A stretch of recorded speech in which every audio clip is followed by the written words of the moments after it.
Hello, good morning. काल आपण discuss करत होतो नर्वस टिश्यू. जो लास्ट टिश्यू आहे, 4 प्रकारचे टिश्यू असतात. एपिथेलियल टिश्यू, दुसरा आहे कनेक्टिव्ह टिश्यू, तिसरा मस्क्युलर टिश्यू, चौथा नर्वस टिश्यू. त्यातला नर्वस टिश्यू आपण आज डिस्कस करणार आहोत. नर्वस टिश्यू जो आहे तो 2 प्रकारच्या सेलने बनलेला असतो. पहिल्या सेल असतात न्यूरॉन्स आणि दुसऱ्या टाईपच्या सेल असतात न्यूरोग्लियल सेल्स.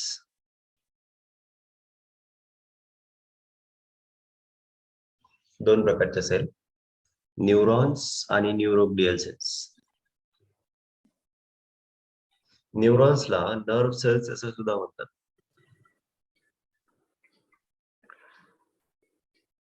ठीक. आता या ज्या न्यूरोग्लियल सेल असतात ना, न्यूरोग्लियल सेल्स किंवा ज्यांना न्यूरोग्लिया म्हणतात, या ऍक्च्युली सपोर्टिंग सेल्स आहेत. These are actually the supporting cells.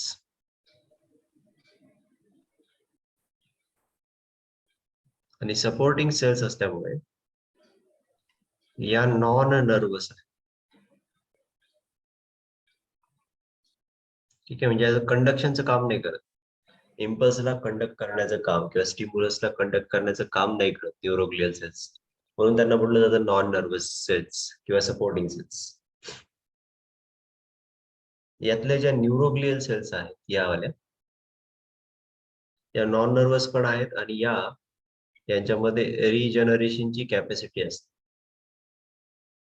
Regeneration करण्याची काय असते, कॅपॅसिटी असते.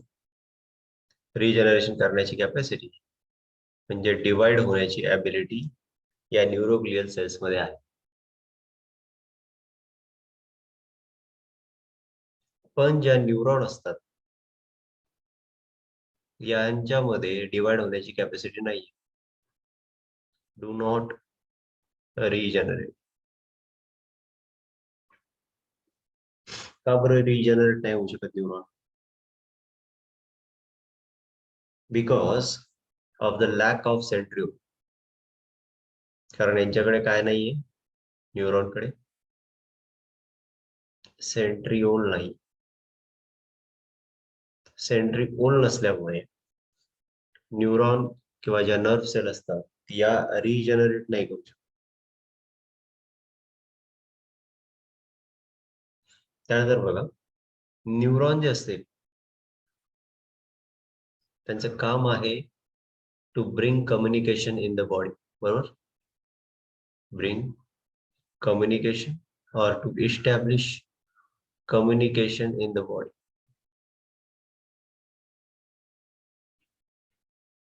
बॉडीमध्ये कम्युनिकेशन इस्टॅब्लिश करणं, इम्पल्स कॅरी करणे हे न्यूरॉन सेल्सचं काम आहे, नर्व सेल्सचं काम.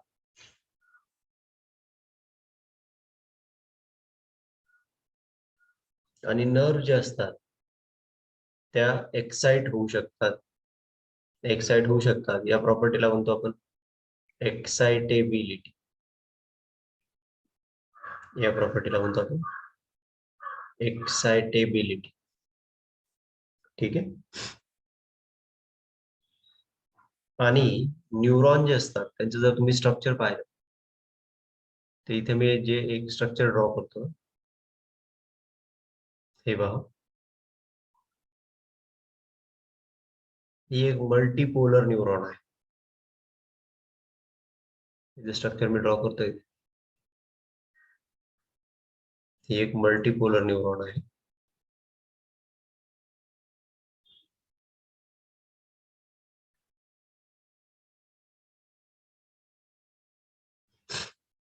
या मल्टीपोलर न्यूरॉनचा हा जो पार्ट आहे ना एकच, याला म्हणायचं डेंड्राइट्स. याला तुम्ही बोलणार डेंड्राइट्स.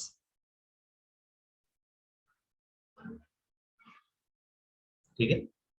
हा पार्ट असतो डेंड्राइट्स, हा झाला डेंड्राइट्स.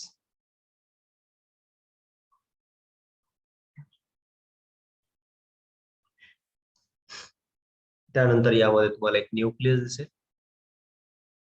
न्यूक्लियस मध्ये न्यूक्लियोलस पण असू शकेल. हे आहे न्यूक्लियस.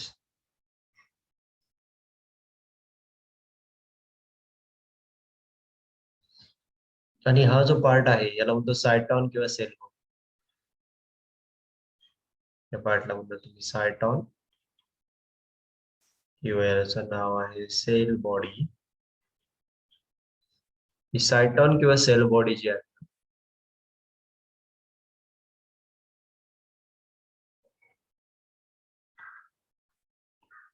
यामध्ये तुम्हाला असे ग्रॅन्युल दिसत आहेत. याच्यामध्ये सायटोप्लाझम, ठीक. या सायटोप्लाझम मध्ये तुम्हाला एक ग्रॅन्युल दिसत. या सायटोप्लाझमला तुम्ही बोलणार न्यूरोप्लाझम. सायटोप्लाझमला काय म्हणाल? न्यूरोप्लाझम. आणि यामध्ये हे जे ग्रॅन्युल दिसत आहेत या ग्रॅन्युलला म्हणतो आपण निसल्स ग्रॅन्युल्स. निसल्स ग्रॅन्युल्स, ठीक आहे. यांना तुम्ही बोलणार निसल्स ग्रॅन्युल्स. यांच्या सेंटर मधनं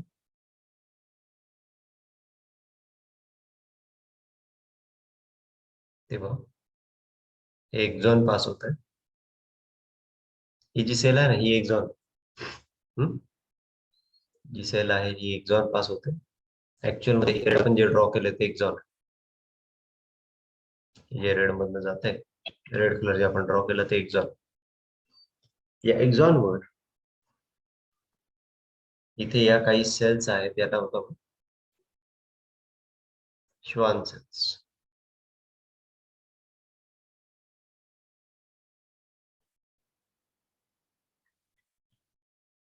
एक्झॉनच्या या ब्लॅक मध्ये मी ड्रॉ केलेले सेल्स आहेत श्वान सेल्स.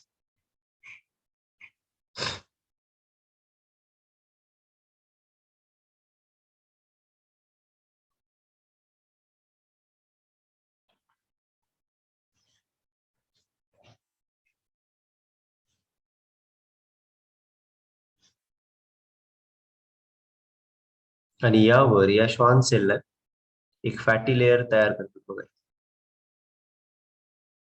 या श्वान सेल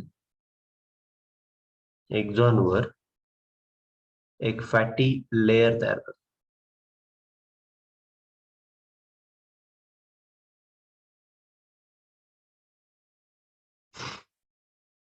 या फॅटी लेअरला म्हणतो आपण मायलिन शीथ. मायलिन शीथ कळतंय का? हा जो फॅटी लेअर आहे जो या श्वान सेलने तयार केला याला म्हणतो आपण मायलिन शीथ. अशा न्यूरॉन ज्यांना मायलिन शीथ असतं, अशा न्यूरॉन ज्यांच्यावर मायलिन शीथ असतं यांना म्हणतो आपण मायलिनेटेड न्यूरॉन.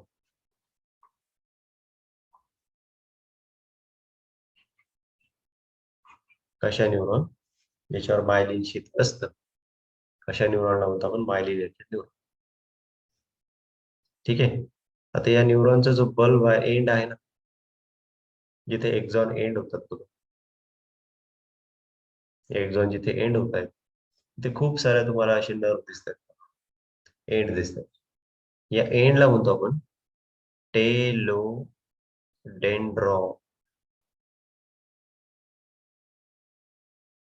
टेलोडेंड्रॉन, ठीक आहे. हे नर्वचे जे एंड असतात त्याच्यासोबत इथे हे जे आहेत एक्झॉन, या एक्झॉनचे जे एंड आहेत त्यांना बोललो आपण टेलोडेंड्रॉन.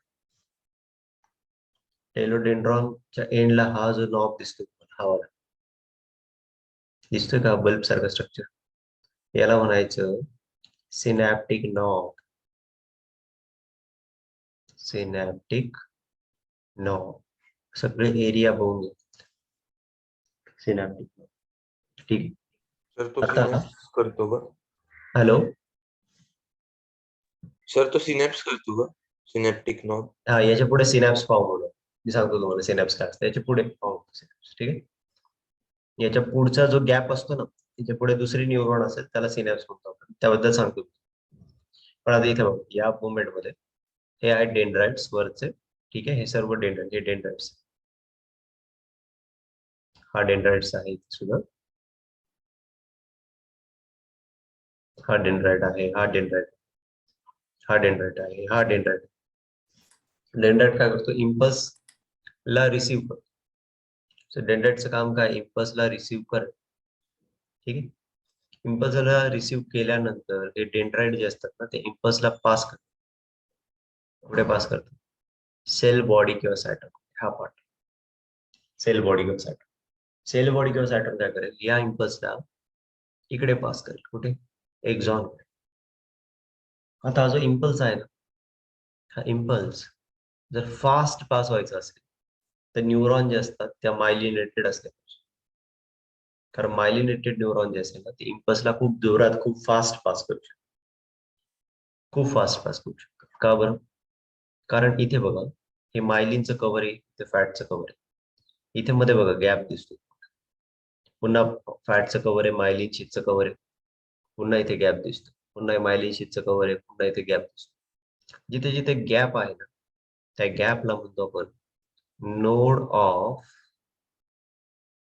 रॅनवियर.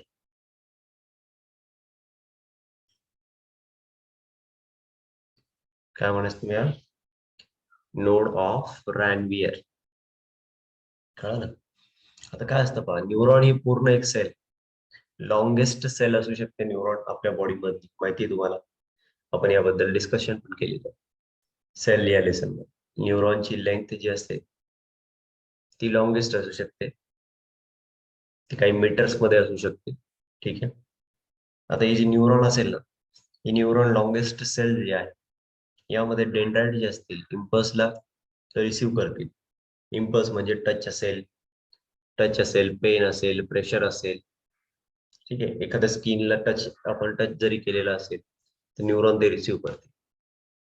पेन असेल तर त्याला रिसीव्ह करते. आणि न्यूरॉन या इम्पल्सला कॅरी करतात न्यूक्लियसच्या रिजन मध्ये, म्हणजे न्यूरोप्लाझम मध्ये. न्यूरोप्लाझम मधनं हा इम्पल्स जो असेल पुढे एक्झॉन मध्ये पास होईल. एक्झॉन मधनं हा जो इम्पल्स असेल तो पुढे पास होईल आणि तो इथे या टेलोडेंड्रॉन. कळतं, टेलोडेंड्रॉन म्हणजे एंडचे असलेले ही डेंड्राइट्स आहे. हा इम्पल्स पास कसा होतो रे, लक्षात द्या, हा इम्पल्स पास कसा होतो. हा इम्पल्स पास होतो काही आयनच्या, ते आयन आहेत Na+ आणि K+. आयन कोणते असतात, Na+ आणि K+. हे बघा, ज्या वेळेस इथे न्यूरॉन एखादी एक्साइट होते म्हणजे त्या न्यूरॉनला तुम्ही इम्पल्स दिला म्हणजे तुम्ही त्या न्यूरॉनला टच केलं. न्यूरॉनला टच केलं म्हणजे सेन्स ऑर्गन, सेन्स ऑर्गन म्हणजे स्किन असेल किंवा आय असेल किंवा इयर असेल किंवा टंग असेल, हे सर्व सेन्स ऑर्गन आहेत, बरोबर. या सेन्स ऑर्गन मध्ये डेंड्राइट्स, न्यूरॉनचे डेंड्राइट्स प्रेझेंट असतात. आणि जे डेंड्राइट्स असतील काय करतील, इम्पल्सला रिसीव्ह करतील. इम्पल्सला रिसीव्ह केल्यानंतर ते या इम्पल्सला पास करतील, कशातनं, एक्झॉनद्वारे. आता काय होत असतं बघा, जिथे नोड ऑफ रॅनवियर आहे तिथे काही आयन पंप असतात, किंवा तुम्हाला सिंपल पुढे जाऊन 12th मध्ये आहे आपल्याला ऍक्शन पोटेन्शियल, तर तुम्हाला एक सिंपल ऐका, सेल जी आहे ना, सेलच्या आतमध्ये जो एक्झोप्लाझम आहे, एक्झोप्लाझम म्हणजे इथे बघा, हा इथे न्यूरोप्लाझम आहे, आणि ते एक्झॉनच्या आतमध्ये जे लिक्विड असेल ना त्याला म्हणतो आपण एक्झोप्लाझम. समजून घ्या.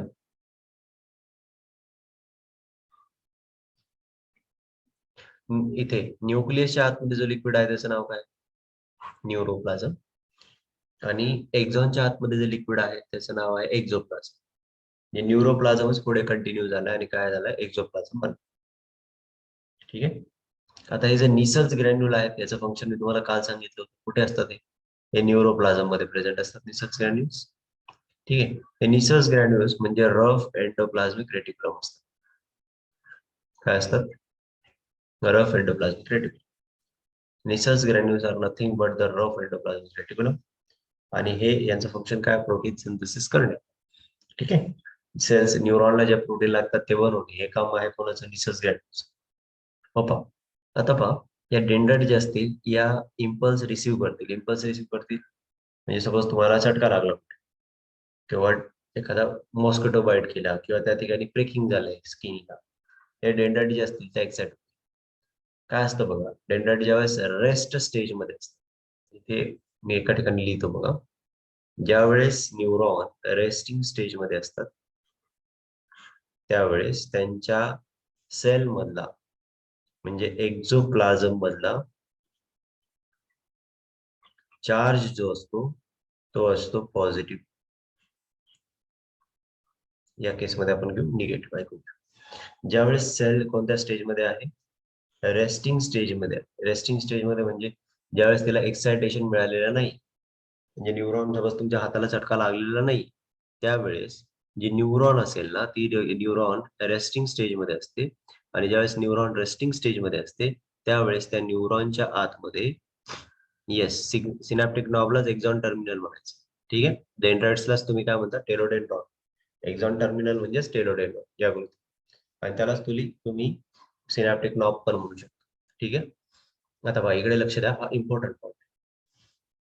न्यूरॉन ज्यावेळेस एक्साइट होतात ना, त्या न्यूरॉन एक्साइट होण्याच्या अगोदर जी स्टेज असेल, एक्साइट होण्याच्या अगोदर म्हणजे स्टिम्युलस घेण्याच्या अगोदर, स्टिम्युलस रिसीव्ह करण्याच्या अगोदर किंवा चटका लागण्याच्या अगोदर, पिकिंग होण्याच्या अगोदर, कोणताही स्टिम्युलस असेल त्याच्या अगोदर जो एक्झोप्लाझम असेल त्या एक्झोप्लाझम मधला चार्ज असतो, काय असतो चार्ज माहिती, निगेटिव्ह. काय असतो चार्ज, निगेटिव्ह. आणि एक्झोप्लाझम जो आहे याच्या बाहेरचा हा जी स्पेस आहे, ही जी जागा आहे बाहेरची, याला म्हणायचंय पण ही जी जागा आहे, ही जी सेलच्या बाहेरची जागा आहे, हिला म्हणतो आपण एक्स्ट्रा सेल्युलर स्पेस. काय म्हणायचं याला, एक्स्ट्रा सेल्युलर स्पेस. ठीक आहे. एक्झोप्लाझम कसं असेल, निगेटिव्ह असेल. एक्स्ट्रा सेल्युलर स्पेस जी असेल ती असेल पॉझिटिव्ह. लक्षात घ्या, एक्स्ट्रा सेल्युलर स्पेस काय असेल, पॉझिटिव्ह असेल. चार्ज वर काय, का बरं चार्ज पॉझिटिव्ह असतो, कारण एक्स्ट्रा सेल्युलर स्पेस मध्ये Na+ जास्त असतात, कळतंय, आणि एक्झोप्लाझम मध्ये K+ जास्त असतात. K+. कधी, रेस्टिंग स्टेज. समजते, रेस्टिंग स्टेज. आता तुम्ही Na+ K+ हे सोडून द्या, तुम्ही फक्त एवढं समजून घ्या की एक्झोप्लाझम मध्ये चार्ज काय आहे, निगेटिव्ह आहे रेस्टिंग स्टेज मध्ये. आणि हे जे एक्स्ट्रा सेल्युलर स्पेस आहे, ही बाहेरची स्पेस आहे, इथे चार्ज जो आहे तो कसा आहे, कसा आहे रे, पॉझिटिव्ह. ठीक आहे. Resting stage. कळतंय का तुम्हाला, ज्या वेळेस स्टिम्युलस मिळालेला नाही त्यावेळेस एक्झोप्लाझम मधला चार्ज निगेटिव्ह आहे, आणि एक्झोप्लाझमच्या बाहेर जे काही सेलच्या बाहेर जे रिजन आहे त्याला म्हणतो आपण एक्स्ट्रा सेल्युलर स्पेस किंवा एक्स्ट्रा सेल्युलर फ्लुइड. या एक्स्ट्रा सेल्युलर स्पेस किंवा एक्स्ट्रा सेल्युलर फ्लुइड मधला चार्ज कसा आहे, पॉझिटिव्ह. ज्यावेळेस इम्पल्स मिळणार आहे म्हणजे सेन्सेशन होणार आहे. ज्यावेळेस इम्पल्स मिळणार आहे, ज्यावेळेस सेन्सेशन होणार आहे, सेन्सेशन झालं म्हणजे इम्पल्स मिळाला, कळतंय, इम्पल्स मिळाला, त्यावेळेस एक्झोप्लाझम मधला चार्ज तात्पुरता पॉझिटिव्ह होतो आणि एक्स्ट्रा सेल्युलर स्पेस मधला चार्ज तात्पुरता निगेटिव्ह. म्हणजे चार्ज काय झाला इथे, चार्ज काय झाला, काय झालं, रिव्हर्स. समजते का तुम्हाला, कळतंय का, तरी मी स्लो सांगतोय, समजते का बघ. न्यूरॉन ही एक सेल आहे, न्यूरॉनच्या आतमध्ये जी एक्झॉन आहे ना,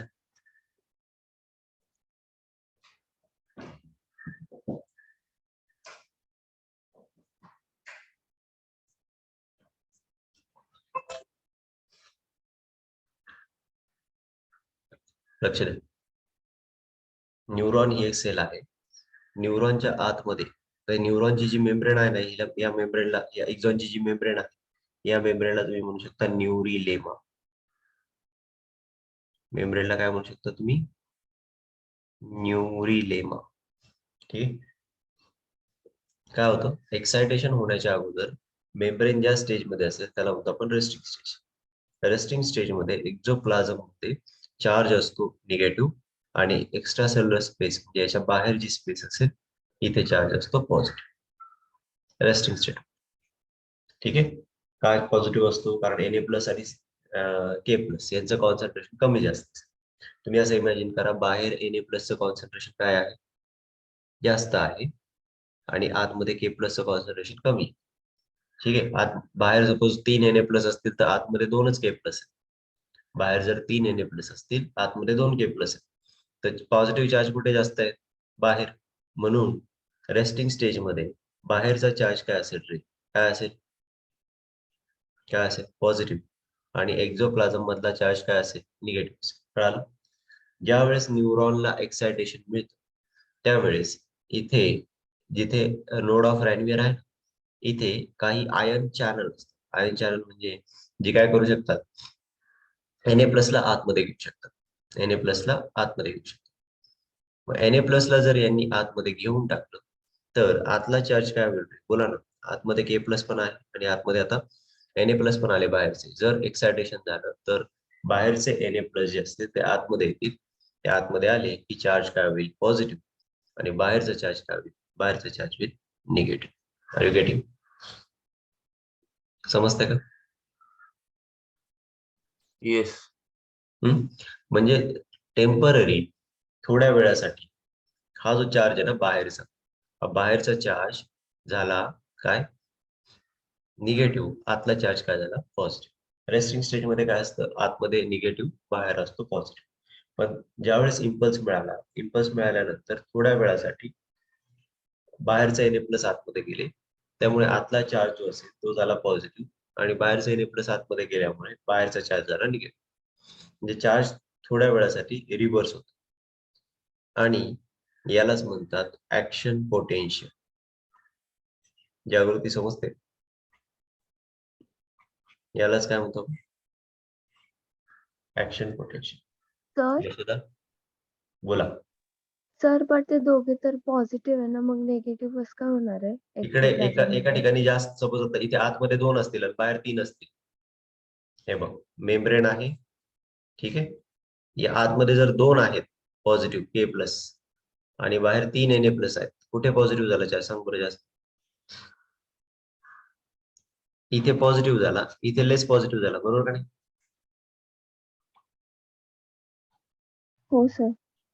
रेशिओ काय इथे 2 आहेत इथे किती आहेत 3 आहेत. समजतंय 2:3 रेशिओ.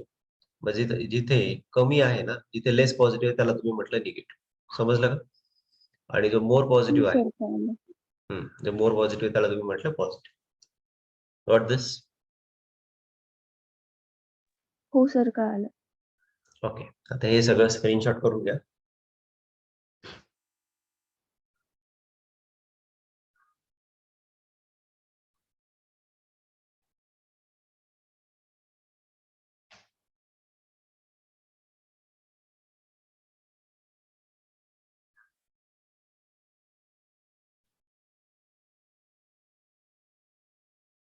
सर तुम्ही कालचं लेक्चर अपलोड केलंय का?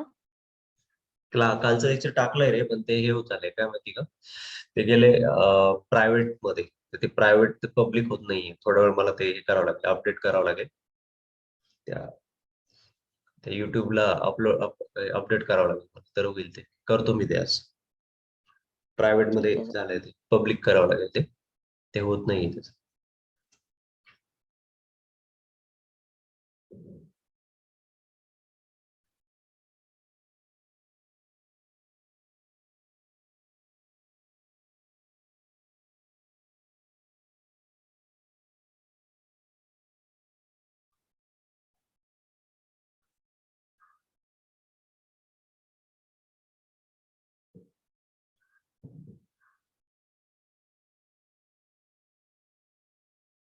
सर ती झालं का प्रायव्हेटची लिंक सेंड करा ना मग ग्रुपवर. कशाची. हॅलो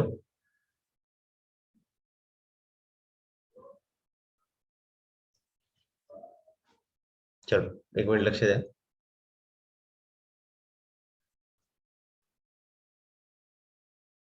न्यूरॉन जे आहेत त्यांच्या फंक्शन नुसार,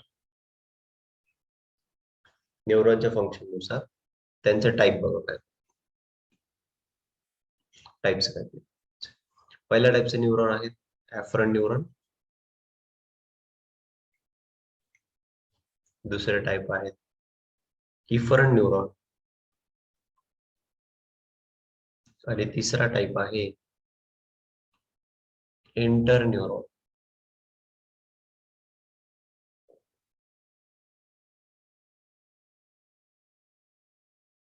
ऍफरंट न्यूरॉन, इफरंट न्यूरॉन, इंटर, 3 टाईपचे न्यूरॉन. आता ऍफरंट न्यूरॉन जे असतात ना यांचं फंक्शन आहे जी सेंट्रल नर्वस सिस्टम असते ना आपली CNS, सेंट्रल नर्वस सिस्टम कशाने बनली? ब्रेन अँड काय स्पायनल कॉर्ड. ब्रेन आणि स्पायनल कॉर्डने जी नर्वस सिस्टम बनली ती आहे सेंट्रल नर्वस सिस्टम. ठीक आहे. सेंट्रल नर्वस सिस्टम कडे इन्फॉर्मेशन येत असते कशाद्वारे? कशाद्वारे? Sensory organ. सेन्सरी ऑर्गन काय? स्किन आहे, आय आहे, पूर्ण बॉडी. ठीक आहे. बॉडीचे वेगवेगळे ऑर्गन इन्फॉर्मेशन पास करतात कुणाकडे? सेंट्रल नर्वस सिस्टम म्हणजे ब्रेन आणि स्पायनल कॉर्ड. तर ही जी न्यूरॉन आहे ना जी सेन्सरी ऑर्गन कडनं इन्फॉर्मेशन घेऊन येते सेंट्रल नर्वस सिस्टम कडे, या न्यूरॉनचं नाव असतं ऍफरंट न्यूरॉन. घेऊन येते म्हणून नाव काय? ऍफरंट न्यूरॉन. ऍफरंट न्यूरॉनचं दुसरं नाव आहे सेन्सरी न्यूरॉन. कोणती न्यूरॉन? कोणती न्यूरॉन? Sensory neuron. ठीक आहे. मग एकदा CNS कडे इन्फॉर्मेशन आली ना, CNS कडे इन्फॉर्मेशन आली तर CNS काय करते? CNS कडे एक न्यूरॉन असते जे या इन्फॉर्मेशनला प्रोसेस करते. CNS ची जी न्यूरॉन या इन्फॉर्मेशनला प्रोसेस करते हिला म्हणतात इंटर न्यूरॉन. इंटर न्यूरॉन किंवा हिचं दुसरं नाव आहे इंटर न्यूरॉन किंवा हिचं दुसरं नाव आहे असोसिएशन न्यूरॉन.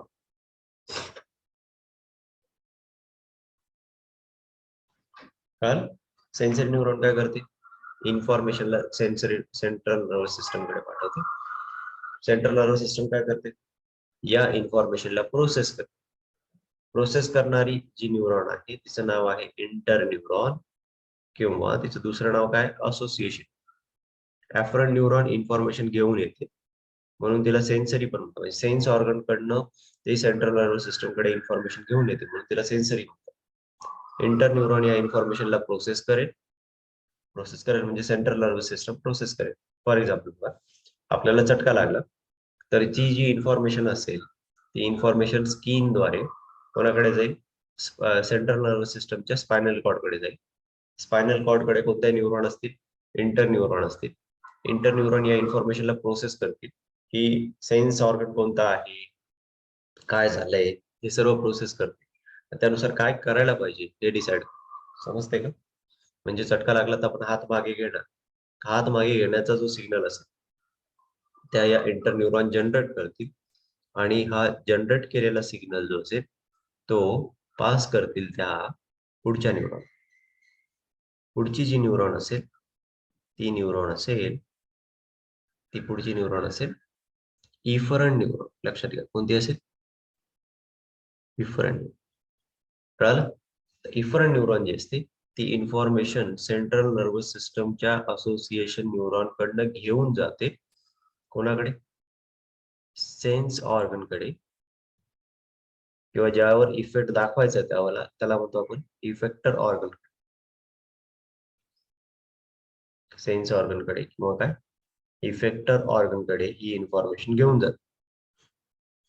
समजते? मग ही जी न्यूरॉन आहे ना जी इन्फॉर्मेशन घेऊन जाते सेन्स ऑर्गन कडे किंवा इफेक्टर ऑर्गन कडे हिला म्हणतो आपण इफरंट न्यूरॉन. इफरंट न्यूरॉनला दुसरं एक नाव आहे, हिचं नाव आहे मोटर न्यूरॉन. कळतंय का? म्हणजे सेन्स ऑर्गन कडनं इन्फॉर्मेशन पास केली जाईल कोणाकडे? सेंट्रल नर्वस सिस्टम कडे. सेंट्रल नर्वस सिस्टमच्या असोसिएशन न्यूरॉन या इन्फॉर्मेशनला प्रोसेस करतील. प्रोसेस केल्यानंतर ही इन्फॉर्मेशन ते पाठवतील इफरंट न्यूरॉनकडे. इफरंट न्यूरॉनचं दुसरं नाव काय आहे? इफरंट न्यूरॉनचं दुसरं नाव मोटर न्यूरॉन. मोटर न्यूरॉन याचा इफेक्ट दाखवतील कोणत्या ऑर्गनवर? इफेक्टर ऑर्गनवर. समजलंय? या पद्धतीच्या 3 न्यूरॉन. कोणत्या कोणत्या? ऍफरंट न्यूरॉन ज्या सेंट्रल नर्वस सिस्टम कडे इन्फॉर्मेशन घेऊन जातात. ठीक आहे, एखाद्या झटका लागला तर ती इन्फॉर्मेशन सेंट्रल नर्वस सिस्टम कडे नेली. त्या न्यूरॉन कोणत्या? सेन्सरी न्यूरॉन किंवा त्याचं नाव काय? ऍफरंट न्यूरॉन. ठीक आहे. मग या इन्फॉर्मेशनला प्रोसेस कोणी केलं? इंटर न्यूरॉन किंवा असोसिएशन. मग या इन्फॉर्मेशनला प्रोसेस केल्यानंतर इन्फॉर्मेशनला सेन्स ऑर्गनकडे पास कोणी केलं? इफरंट न्यूरॉन किंवा कोणत्या? Motor. What this? Hello. Sir inter neurons muscles वर अफेक्ट करतात ना? हा, इंटर न्यूरॉन जे असतात ना त्या इथे प्रेझेंट असतात. कुठे? ब्रेन आणि स्पायनल.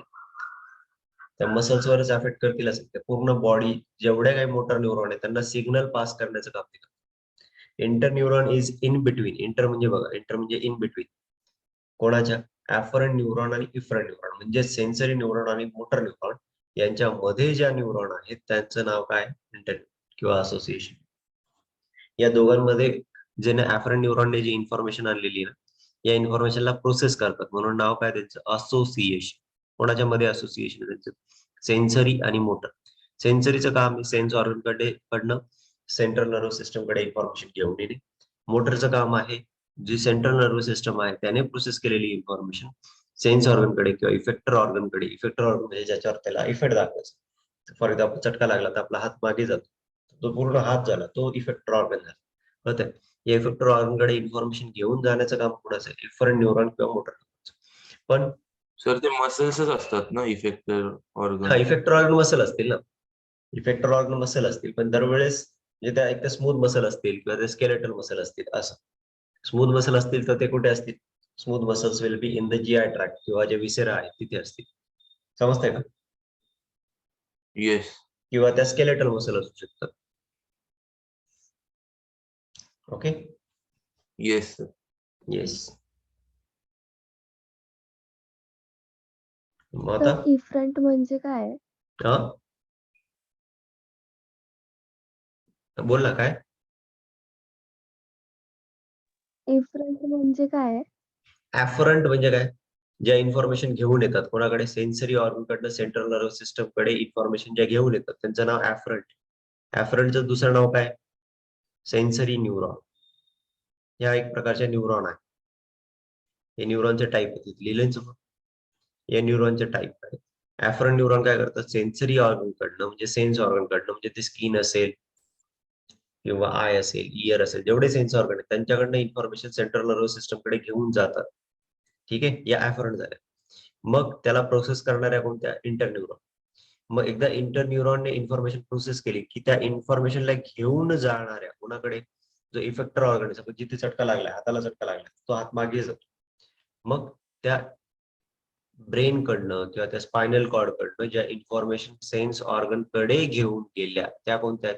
इफरंट. ठीक आहे, म्हणजे बघा सेंट्रल नर्वस सिस्टमने ज्याच्याकडून इन्फॉर्मेशन ऍक्सेप्ट केली ती कोणती? ऍफरंट. आणि सेंट्रल नर्वस सिस्टमने ज्याच्याकडे इन्फॉर्मेशन एक्झिट केली किंवा ज्याच्याकडे इन्फॉर्मेशन पाठवली ती काय? इफरंट.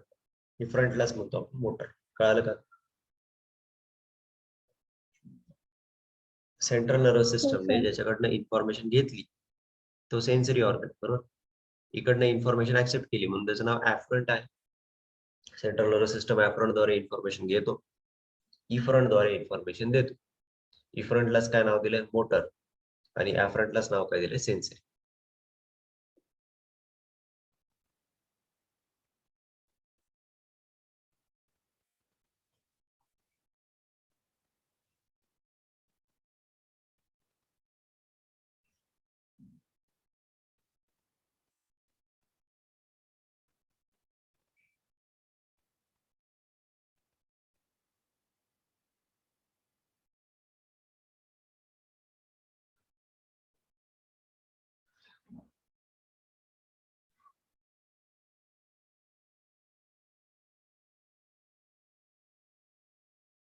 ठीक आहे, डन.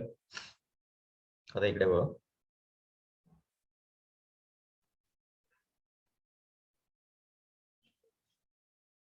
न्यूरॉन जे असतात ना न्यूरॉन त्यांचे टाइप्स असतात आणखी त्यांच्या स्ट्रक्चरनुसार त्यांचे 3 टाइप आहेत.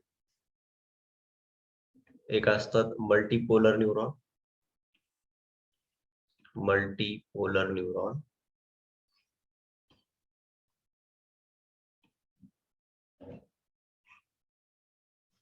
दुसरे टाइप असतात बायपोलर न्यूरॉन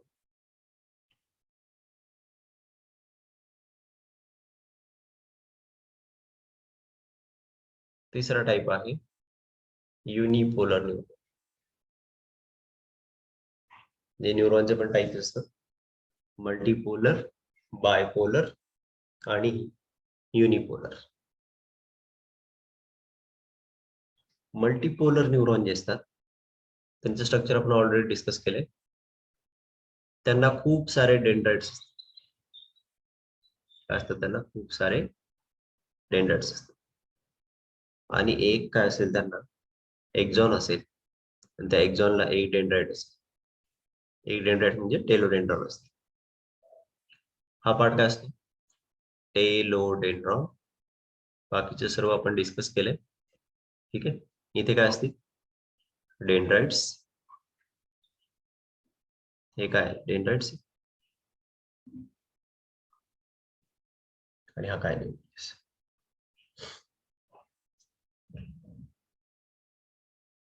ठीक आहे. हा झाला मल्टीपोलर. मल्टीपोलर म्हणजे मिनिंग समजते का तुम्हाला? एक मिनिट सांगतो. खूप सारे डेंड्राइट्स आहेत ना याला खूप सारे पोल्स आहेत. इथून ते इन्फॉर्मेशन रिसीव्ह करेल, इथून करेल, इथून करेल, इथून करेल.